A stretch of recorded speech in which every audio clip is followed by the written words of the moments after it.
Probably in different levels, we all have heroes. Sometimes somebody will strike you and it's a military hero. Or it may not be military. Sometimes a person will strike you will be maybe an entertainment icon or a sporting athlete. You say, oh boy, I wish I could be that person. Or it might be in other realms. It might be in a realm where you look at them and they're medical heroes. Maybe they were mentors. Maybe they were your parents. Maybe they were your peers that inspired you. Maybe it's your siblings. So you have these different individuals. You say, boy, if I could just be like them. And that does have merit along that line. The flip side is, whoever the them is, there was also individual areas where they were challenged. And they had their own shortcomings. In the Bible, when we look at Abraham, we say, wow, what a hero in the faith. And Genesis 15 and verse 5, and it said, and God took him outside, and that was Oaks of Mamre, just above Hebron in south central Palestine. And God says, look toward the heavens and count the stars, if you're able to count them. And he said to him, so shall your descendants be. You say, well, for somebody who doesn't have any children at all, is about 80 years old and say, man, you're going to start a family. And say, whoa, I think we're past that. But what we find out is Abraham's attitude. Paul comments on this in Romans 4 and verse 3, that Abraham believed God. And it, that is his faith in God, was reckoned as righteousness. So here's all his failings and reversals and things. He could have, should have, would have had done better, but it didn't work out that way. And God is saying, if you believe in me, I'm going to wipe that all away. You know, that's 70 times 7, and you got a clear slate. Interestingly, that passage in Romans 4:3 that we just cited is also in Genesis 15 and verses 5 through 8, in Galatians 3 and in verse 6, and James 2:23. It is a monumental statement that was a cornerstone, a turning point, where God said, that's what I'm asking from you. Paul, that's what I'm asking from you. In Romans 4:16, he said, and the blessing is by faith, that the promise may be certain to all who are of the faith of Abraham. Are you of the faith of Abraham? It is said that there are 3 world religions that look to Abraham as being an icon of their origin. Certainly Christians do. But before that, the Jews did. Interestingly, 600 years after Christ, the Muslims say, yeah, we believe in Abraham as a prophet back in that era. But isn't that interesting? Paul is saying, you've got the same faith that Abraham does. Yeah. Well, I have faith, but I don't think mine matches up to Abraham's. Well, we're going to take a look at that. Do you have faith like Abraham? And the answer is yes. You say, oh, now, but I'm not like that. Everybody looks at somebody else and say, oh, man, they are so far above me. Well, that's true. If you look at the person ahead of you, they do have the stature, experience, or this or that, and there's just as many people, maybe more behind you, that have less. We're all in that mix somewhere. And I just think, like, if you're making bread or baking a cake, you know, you have the eggs and the sugar and the butter and the flour. It's all in there, and it all has its part. And so what Paul is talking about is that believers have that same faith that Abraham had. And it's hard for us to get our minds adjusted to that. Well, what happened in Abraham's call? We find in Acts chapter 7 and in verse 2 that here as Stephen is talking, he says, the God of glory appeared to our father, that is ancestor Abraham, when he was in Mesopotamia, the land between the rivers. You got the big Tigris on the north and Euphrates south, just below that. And before he lived in Haran. So when he's back there in his Middle Eastern town, he said, here's what happened, is that God called him. Think about that attitude in Nehemiah 9:7. It said, thou art the Lord God who chose Abraham and brought him from Ur of the Chaldees. Paul says in 2 Thessalonians chapter 2 down about verse 14, we were called through the gospel.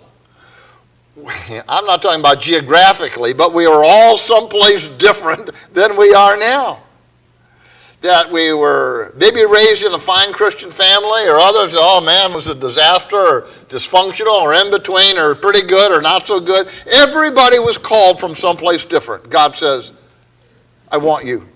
He said, oh, hey, I don't think you want me, God. I don't have what that person has. God says, you have what you have, and I want you. I want you to be part of the family. And that's what he did for Abraham.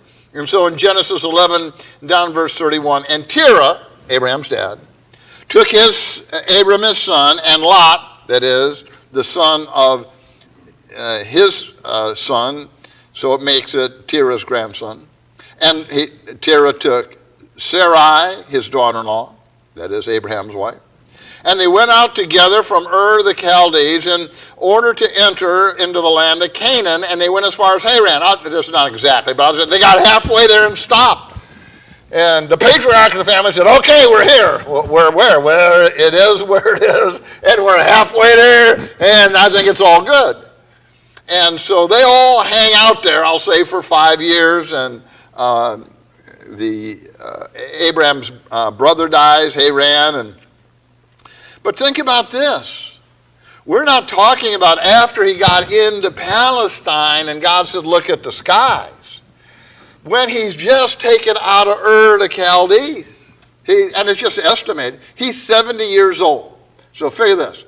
At 70, are you ready for a new life? He said, yeah, 70. I thought that's when you get in a rocking chair and start. Oh, no, that's when it begins. I mean, it gives us a new way of thinking. It's not like life is over and I think I'll just flop over on the front porch like Rover. I mean, it's just starting. Where is that new birth? The goals to set and objectives to reach. Abraham was 70 or thereabouts. Is it okay? Start a gun, boom, go. Wow. And so I just enjoy working out, but I work out with individuals that are so unbelievably above me. I mean, I'll not be them. I don't have to be them. I just got to be me. Get off the sofa and do something. And so are you ready to take the next step? I don't care if you're 7, 17, or 75. So what did he leave behind? Now, Ur, Ur, back there in Sumar, and yeah. Well, they had their own temples they called ziggurats, and he's leaving those. And he's leaving this whole polytheism, multi-gods, or this one's killing that one and cutting the other one up and whatnot. And he's leaving all that behind. And one author said they dripped in wealth. You think of where the Middle East now, where the oil is, man, money, they got it. It's coming out their ears. And they abounded in astrologers. They had priests that ruled, merchants that cheated, artisans, some of the greatest in the Mideast. The home of the writing of cuneiform, one of the early, the little kind of triangular thing. How in the world can he make anything out of that? He said, I'm leaving it all behind. And I try to think of some place that I've never been. And Paul, how'd you like to go there? You know, if you go down through Central America and past Guatemala, man, you can get to Guyana. Paul, is that where you want to go? No, I don't want to go to Guyana. Somebody said Darrell Bede wants to go to Uganda. Paul, do you want to go to Uganda? I don't want to go to Uganda any more than I want to go to Guatemala or Guyana. God said, Abraham, I've got a mission for you. You're going to leave all of this behind, and you're going to someplace new. Are you ready to leave your past behind and move forward? See, because the reality is we get stuck sometimes, and here's where Abraham was. And there's just a kind of a graphic of the city that, here's the great Euphrates. Beautiful wealth has all of this. A city from 3,500 years before Christ. Wow. We talk about, man, we've been a nation 200 years. That's nothing. What a marvelous place there was. Abraham said, I'm leaving it all. I'm leaving that. You're leaving that? I'm leaving it behind. So his journey took him from Ur up through Babylon, because this would have been the trade route, up there to Haran, and that's where, I'll say, the patriarch of the clan stops, and that's where Abraham stops for maybe 5 years. And then in Genesis 12 and verse 1, God says, go forth from your country and from your relatives. Now, you left Ur behind, but you hadn't left the family behind. Yeah, we just took them all with us. He said, yeah, it's time to move on. Move on from your father's house to the land that I will show you. And he gives them some promises. Genesis 12:2, and I'll make you a great nation, and I will bless you, and I'll make your name great, and so you will be a blessing. And I thought about that. Usually, well, yeah, great, here's a nation promise. Well, that's amazing. But it's more than that. It's Abraham, you have a place in the call of God. You are going to be great. I was doing some research on this idea of how much impact do you have on people. Most of us say, not much. I mean, I'm just me hanging out, getting groceries, putting gas in the car. Study after study says, and this is just an estimate, that you meet, you don't have impact on everybody you meet, but in a lifetime, you will meet about 80,000 people. Now, you can go to sports arena and they're all there, but you don't meet all those people. But you meet, I was just thinking yesterday, well, here's a pharmacist, a Costco pharmacist. I met a lady I had never met before, and well, the one that, I'll say, took my money, said this, and go over, and then you got to talk to her. Have you had that medicine before? I don't know. And I thought, this is a new lady. Oh, okay. And then I went into Sportsman Warehouse. I had to get a salmon punch card, and I met somebody different. And you have all kinds of people that you meet, but some is more impactful for others.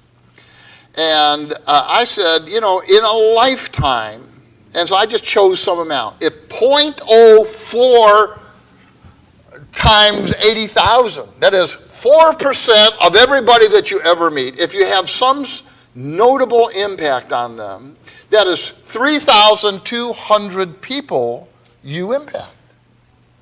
Good or bad, but you leave a mark with them. You get them to think about something new. You don't have to change their whole life, to being a sports hero, but you change it for the better. And I think about person after person that had an impact on my life. I think about people that had an impact on my life before I became a Christian, and it was not good. After I became a Christian, person after person that made a difference, that set my sights higher, that I could look to as an example. I became a better person. I like that. I would like to do what they do in those right areas. And that's what the Apostle Paul said, right? That what I want you to do is I've set an example for you. And so you set the example for others. And then as you think beyond that, promise number 2 was in verse 3, I'll bless those who bless you, and in you all the families of the earth will be blessed. There's going to be a ripple effect. It's going to have an impact. So think about if in your lifetime you meet 80,000 people, and of that 80,000 people you have some positive impact on 3,200. And of those 3,200 that you had an impact, let's just say half of them, replicate that to somebody else in their lifetime. The good in one generation to the next has multiplied to to 5,120,000. And we never think about that because, look, I'm just me doing my best I can, going on my job. But think about all the different areas in which you do have impact. You have impact on your family. You might impact your relatives, maybe your coworker, individual in the sports team, in the academic world, in the corporate world. All these areas that you set an example and somebody said, I like that. Sometimes just they're a small thing that you appreciate. Years and years ago, I had the opportunity of sharing the gospel with Jim Myers. He can tell you exactly how many years ago. I don't know, 38 years or 40 or something back there. And I remember we were driving down past Renton as though you're going out to Maple Valley and the traffic was a mess and people cutting in and out. And boy, he said, boy, you're trying to confront me, you know. Jim said, he just relaxed. He said, they must want that spot more than I do. And I went, that's a good attitude. Maybe I'll just adapt myself and adopt a little better attitude of, I'm going to fight for my 11 feet of space. Hey, you got to the light 1 second ahead of me. And the reality is, it doesn't matter. And so I want you to think about, Abraham made an impact, but so do you. The faith like Abraham. And so in Genesis 12 and verse 4, Abraham went forth as the Lord had spoken to him, and Lot went with him. Now Abraham was 75 years old when he departed from Haran. He said, oh man, I thought life is over at 40. He said, man, 75, we're just warming up. I mean, we're just finally got past our past and we're moving on to the next goal. So here's and there's up to Haran, and then you come on down the line into Palestine. And so finally end up about Shechem. In Genesis 12, 6 and 7, here at Shechem, the Lord appeared to Abraham and said, to your descendants will I give this land. Now here's number 3. It's the land promise. Just follow me. Just do what I ask you to do, and you're going to be a blessing. Your descendants will be a blessing. You're going to inherit the land. Genesis 12:10, now there was a famine in the land. You say, wow, Abraham was amazing. I want to be like Abraham. I like it. He was rich. I'd like to switch places. Well, maybe not. There was a famine in the land, so Abraham went down to Egypt to sojourn or live there. In verse 11, and it came to pass, when he came near to Egypt, he said to Sarai, his wife, all you women will appreciate the statement of faith. See now, I know that you are a beautiful woman. Women like to be praised. And please say that you're my sister, so that it may be well with me because of you, that I may live on account of you. So, everywhere we go, somebody says, hey, are you married to? Oh, no, that's my sister. Women, you'd like to be introduced to friends, and instead of Mrs. So-and-so, yeah, that's my sister's Mildred or whatever it is. And so, wow, what happened to the faith of Abraham? Well, I trust God, but you're going to have to only tell half-truths from now on. Well, then you got Lot, and we're coming into the land of Palestine, and so what happens here? He journeys from the Negev as far as Bethel, so he's headed north now. Genesis 13:7, and there was strife between the herdsmen of Abram's livestock and the herdsmen of Lot. So we got now internal conflict in the extended family. And your servants and their servants. And so what do? Well, you try to solve problems. Abraham said, let there be no strife between you and I, for we're brothers. I mean, not, siblings, but, man, we're relatives. So here's what we're going to do. You choose wherever you want to go, and I'll go the other direction. And Lot lifted up his eyes and saw all the valley of the Jordan, that was well watered everywhere. And so Lot chose for himself the valley of the Jordan. Man, beautiful. And settled in the cities of the valley and moved his tents as far as, you guessed it, Sodom. Oh, man, that's not a good choice. Yeah, but, man, we got city life and we got plenty of pasture land for the animals. Well, that's true. but your choices are leading you in the wrong direction. But think about this. Would you sacrifice anything for peace, or just a lot of things for peace and harmony? You say, well, I'd sacrifice a lot, but not everything. I wouldn't sacrifice truth. You don't want to sacrifice honor. But you try to have humility with wisdom. And so when the Lord struck Sodom and Gomorrah, look at Genesis 19, but his wife from behind him looked back, and she became a pillar of salt. I'd always thought about it like, shaboom! I mean, and we don't really know. One commentator, Jamieson, Fawcett, and Brown, says she was suffocated and then overwhelmed by the torrent of bituminous and sulfurous matter. I thought, well, that's possible. Doesn't matter one way or the other. But her body was encased over a period of time, or immediately if you see it that way, and rendered her a lasting monument to the fatal effects of too great a focus on worldly attractions. I'm looking in the wrong area. Paul, where do you want to go? Yeah, but your past and this and that. Past is past. I can't relive it. You can't unring a bell. You can't unspill milk. All you can do is learn from it and move forward in whatever it had to be. So, am I spending too much time looking back at past failures? Oh man, what I did back there. That's almost as debilitating as, well, let me tell you how good I was in 1951. Good, who cares? What about 2021 and 2022? What about next year? We're crowded in on 2023. And so I can't just be looking back.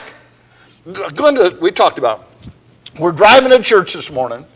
The inside of her car windshield, it gets fogged up and whatever stuff, and we keep saying, we need to wash the inside of that thing, because when the sun shines on it, you see all the fuzzy stuff.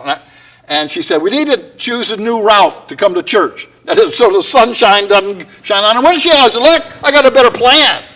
Tom Cruise in some of these action-adventure things, he gets in the car, he looks in the rearview mirror, and he drives backwards. Wouldn't that work out good? That's not going to work out very well, Paul. Hey, eye in the sky sees, here's this car driving backwards, going northbound on I-5, and blah, blah. And so, that is a plan, but that's not a good plan to be looking backwards. Well, here was Lot's wife. And so, are we locked in the past or focused on the future? Past is past, can't change it. But I can move forward and make a new beginning. Genesis 15:1, God's vision promise. He said, do not fear, Abraham, I'm a shield to you. Your reward will be very great. Abraham said, look, man, I'm now 85 years old. I'm going to be a great nation. I got nobody at 85. I'm childless. And he took him outside, and here's the background to it. He said, look toward the heavens and count the stars if you are able. And he said to him, so shall your descendants be. Millions, billions. Wow. And then he believed in the Lord, and it was reckoned to him for righteousness.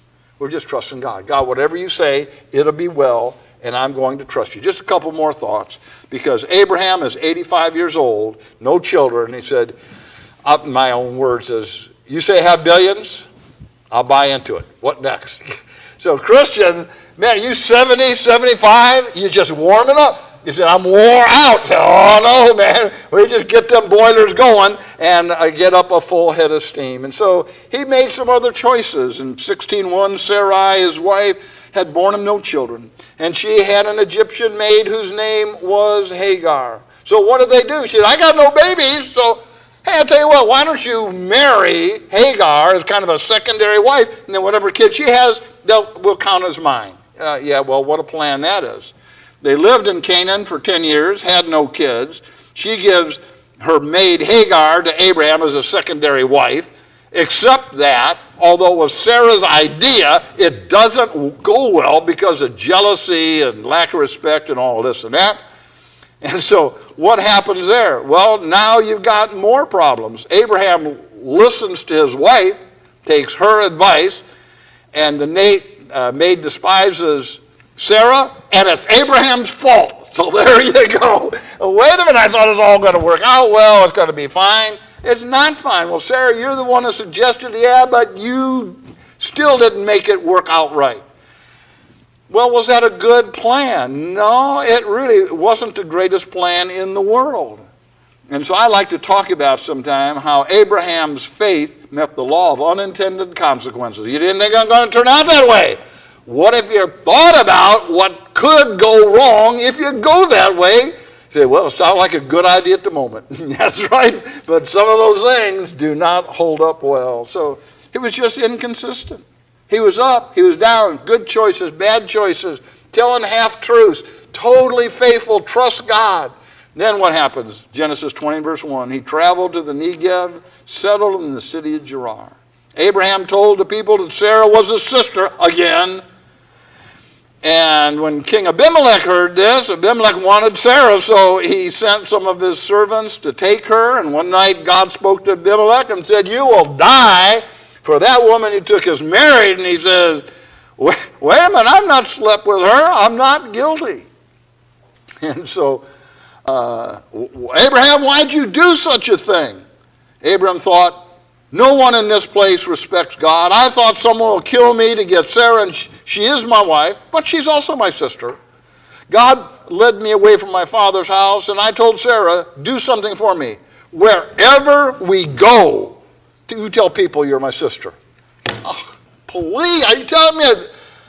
Well, she was kind of half-sister, but that's the other half of the truth you're not telling. You happen to be married to this lady. And so what about that? The faith of Abraham meets the providence of God. Abraham, you weren't totally consistent.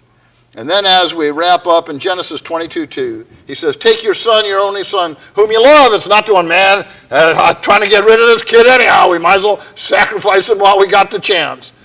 Your only son whom you love, Isaac, and go to the land of Moriah and offer him as a burnt offering on the mountains of which I'll tell you. It took 3 days to get there. Isaac said, well, we got the fire and we got the wood. Where's the sacrifice? How do you tell the son? You're it. Oh, man. But Abraham's been churning with that. He said, God will provide the sacrifice. Then he has to tie his son up. Dad, what are you doing? Then he takes a knife to slay his son, and the angel stops him, verse 11 and 12 of Genesis 22. As you look at that, what was Abraham thinking? Hebrews 11:19 says he considered that God was able to raise him up. And that's what you do, God. Oh, man, I can't wrap my mind around that. The faith of an imperfect Abraham. Wow. But the reality is, folks, isn't that all of us? We don't do things exactly right. We're just pointed in the right direction. And so, would you do anything that God asks? In Romans chapter 12, 1 and 2, offer your bodies a living and holy sacrifice. That's what he asks of us. Say, God, I do believe in you, and I know you love me, and I'm not flawless, but I'll do the best I can, and I offer myself up to you. That's what the whole idea is of becoming a Christian. Father, I give you what little I have and that I am, for you to make the best that you can. We're going to be singing this song, number 267, said, I believe in Jesus. If you'd like us to pray for you, if we can help you in any way, if you'd like to be baptized into Christ, whatever we can do, won't you let us know as we stand and sing this invitation song.